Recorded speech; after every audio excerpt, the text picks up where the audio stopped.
the way that we don't win is a disruptive electoral event, like a hurricane, an earthquake, a snowstorm, or a terrorist attack. We are at a place right now where the combining forces are showing that this race is really, it's setting in. The amount that Kamala Harris can continue to convince voters is decreasing. That's why she's doing Colbert and she's doing Howard Stern and the Sex podcast with Alex Cooper. They're desperate. And by the way, I was on the phone with Andrew yesterday, and I said, Andrew, think less of what we are being told and what we are seeing. What we are witnessing is Kamala Harris in kind of a panic desperation. I mean, this is a woman who did not do a media interview for 40 days, and now she's doing 6 in one day.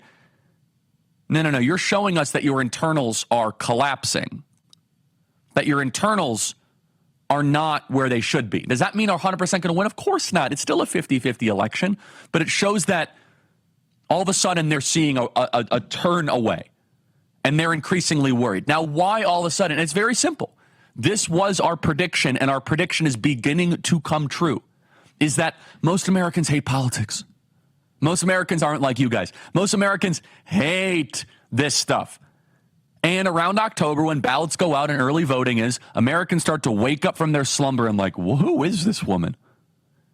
I don't like her. She wants transgender surgeries for illegal migrants. Honey, do we like this? She's awful. Okay, we're for Trump. And what you're starting to see is the late break of the low prop voter. The late break. And we predicted that this would happen in the sense that as we got into October, what did we say many times on this program? Donald Trump is the best finisher in American politics. And there's article after article. The New Republic, which is a left-wing communist rag. Kamala Harris is making the same mistake she did in 2019. A close look at her failed primary campaign suggests Harris has evolved less than previously assumed. There's still time for her to change, however, but it's running out.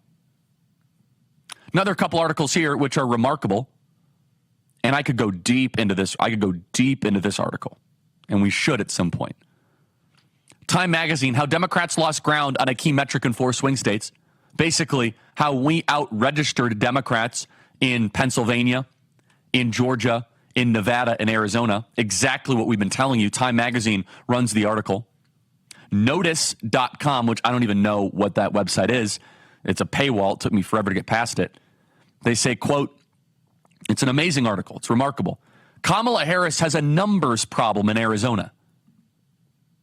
Harris supporters are aware the tough odds are reaching out to independents and moderate Republicans in Arizona as they hope to cross party lines. They have a numbers problem in this state. And on top of that, you see this kind of sense of panic. This is not a confident Democrat campaign. This is not one where they just keep Joe Biden in the basement and they think everything's going to be fine. No. This is different. This is that Kamala Harris is losing working class voters in historic numbers. And you're starting to see the break. And it doesn't help, by the way, their mismanagement was happening in North Carolina. It doesn't help their arrogance and their elitism towards the American people. Let's play cut 80. I just saw some new private polling today that's very robust private polling. She's in a lot of trouble. Here's how I framed it this morning in my newsletter. The conversation I'm having with Trump people and Democrats with data are extremely bullish on Trump's chances in the last 48 hours. Extremely bullish. You think of the 7 battleground states. Which ones is Harris in danger of losing? I would say Pennsylvania, Michigan, Wisconsin, Arizona, North Carolina, and Georgia. I'm not saying she'll lose all 6, but she's in danger. The only one that the Democrats say she's not in danger of losing is the one I never say the name of because I can't pronounce it. But it's where Las Vegas is. Nevada. Everybody, I'm telling you, how do we lose? One of the ways we lose is all of a sudden there's a hurricane, a snowstorm, an earthquake, or a terrorist attack on Election Day. Go vote early. Nasir Ahmad Tawhidi tried to plan a terrorist attack on Election Day. Could you imagine what that would do to our movement? Could you imagine all of a sudden if you wake up on Election Day and they say, FBI warns of widespread terror on Election Day? That could depress our turnout by 10% and Kamala Harris becomes president. So what is the solution to that? Go vote early. Go vote at your convenience. Bank your vote. Get your friend to do the same.